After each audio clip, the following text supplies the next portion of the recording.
नमस्कार, आप देख रहे हैं कैपिटल टीवी की स्पेशल स्टोरी। मैं हूं परवीन जैन।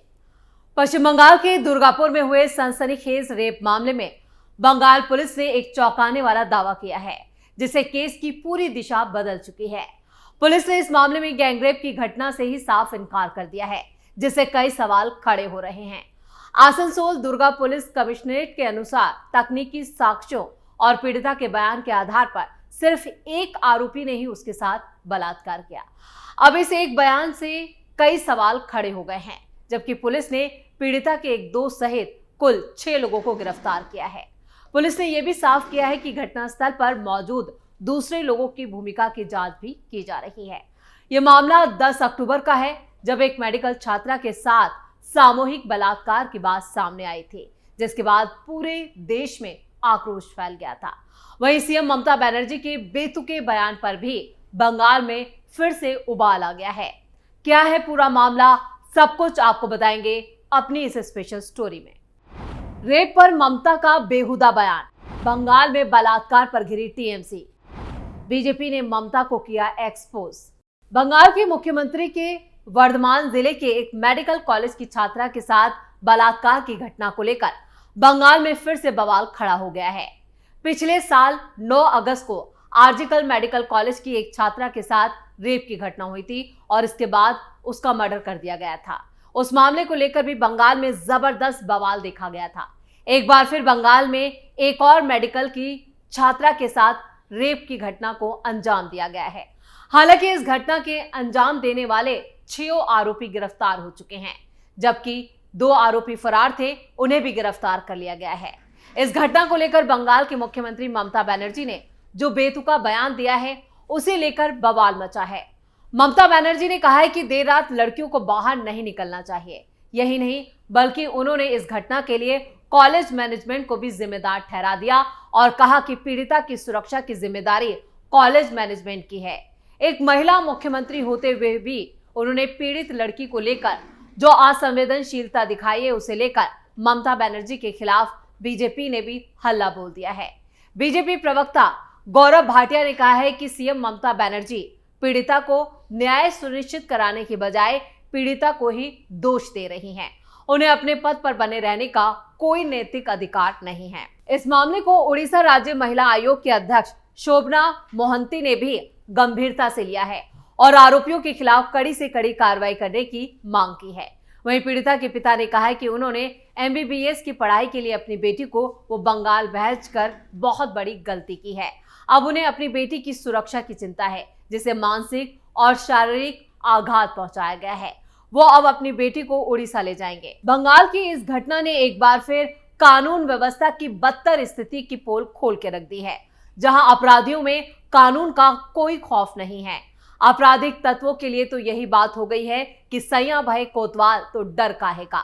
महिलाओं के खिलाफ हिंसा की घटना आम बात हो गई है, जहां मुख्यमंत्री ममता बनर्जी को कानून व्यवस्था की स्थिति में सुधार करने के लिए और महिलाओं की घर और घर से बाहर सुरक्षा सुनिश्चित करने के लिए कड़े कदम उठाने चाहिए, लेकिन वो अपने कर्तव्य यानी अपने ही काम में विफल नजर आ रही हैं। यही वजह है कि बंगाल में क्राइम करने वालों के हौसले लगातार बढ़ते जा रहे हैं।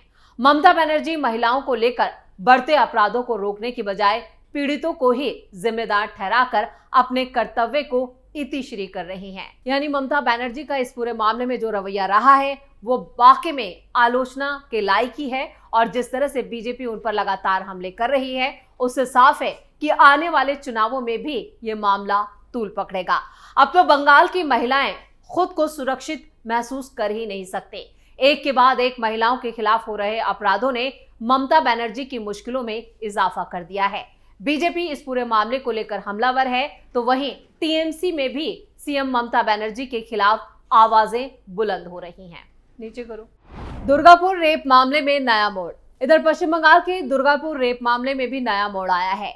एक रिपोर्ट के मुताबिक मामले की पीड़िता अपने दोस्त के साथ खाने के लिए बाहर गई थी और इसी दौरान पीड़िता ने ये जानकारी दी कि दुष्कर्म के बाद संदिग्धों ने उसकी दोस्त को फोन किया था। ऐसे में पुलिस ने उन दोनों बयानों को अलग अलग पाया। पुलिस ने इस पूरे मामले में 11 अक्टूबर को ही जांच के लिए हिरासत में आरोपियों को ले लिया था। अब मंगलवार को पुलिस ने पीड़िता के दोस्त को भी गिरफ्तार कर लिया। रिपोर्ट के मुताबिक आसनसोल दुर्गा पुलिस आयुक्त सुनील कुमार चौधरी ने उसके दोस्त पर यहां पर शक से परे रखते हुए उन्होंने कहा कि ऐसा लगता है कि घटना में सिर्फ एक ही शख्स शामिल था। पहले गिरफ्तार किए गए और उसके बाद दूसरे लोगों की भूमिका की भी जांच की गई और इसके बाद एक एक करके 6 लोगों को गिरफ्तार किया गया। वहीं दुर्गापुर रेप मामले की पीड़िता की दोस्त की गिरफ्तारी से पहले 5 स्थानीय लोगों को भी हिरासत में लिया गया था। हालांकि पुलिस ने साफ कर दिया है कि जांच और मेडिकल रिपोर्ट अब इस मामले में मुख्य रूप से एक ही संदिग्ध की तरफ इशारा कर रही है।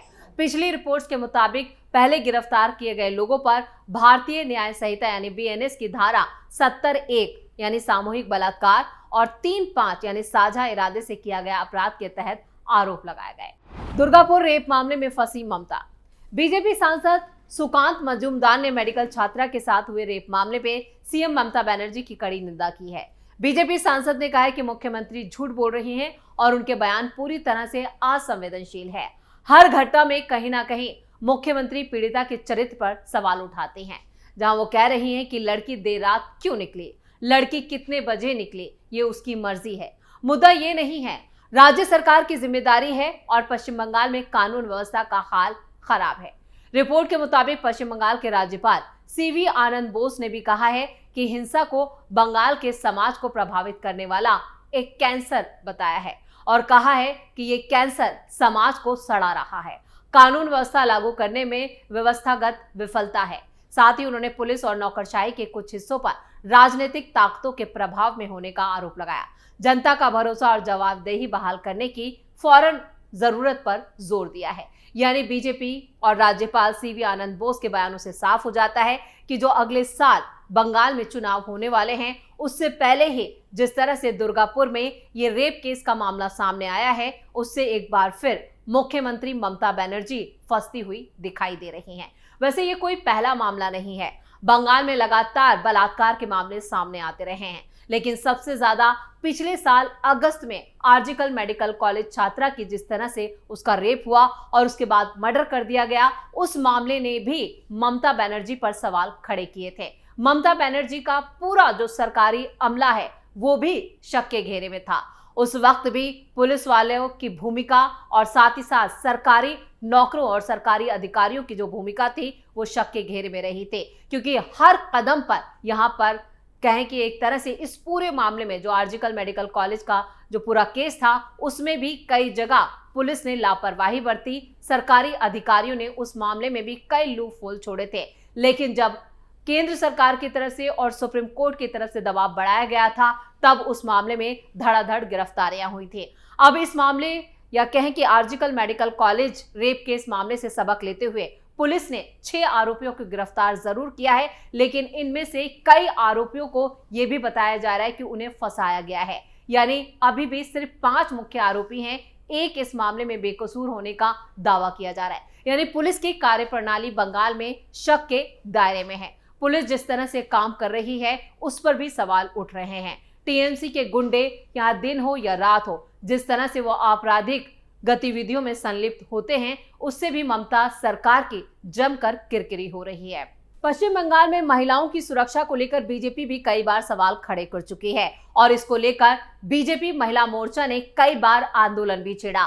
बंगाल में लगातार आंदोलन हो रहे हैं। ममता सरकार के खिलाफ जवाबदेही तय करने की मांग की जा रही है और महिला आयोग भी स्वतः संज्ञान इस मामले में ले रहा है, लेकिन उसके बावजूद ममता बनर्जी के कान पर जूं तक नहीं रेंग रही है। यानी वो खुद एक महिला मुख्यमंत्री हैं, लेकिन उसके बावजूद उनके राज्य में महिलाओं को लगातार निशाना बनाना, उनके साथ बलात्कार होना, उनकी हत्या कर देना, ये अपने आप में एक बड़ा सवाल खड़ा करता है।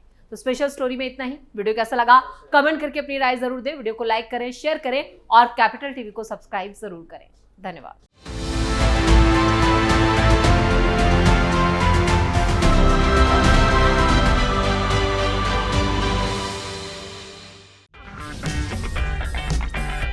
अगर आपको हमारा वीडियो पसंद आया हो तो इसे लाइक करें, हमारे चैनल को सब्सक्राइब करें और हाँ, बेल आइकन दबाना ना भूलें ताकि आप तक हमारे वीडियो की नोटिफिकेशन पहुंचती रहे।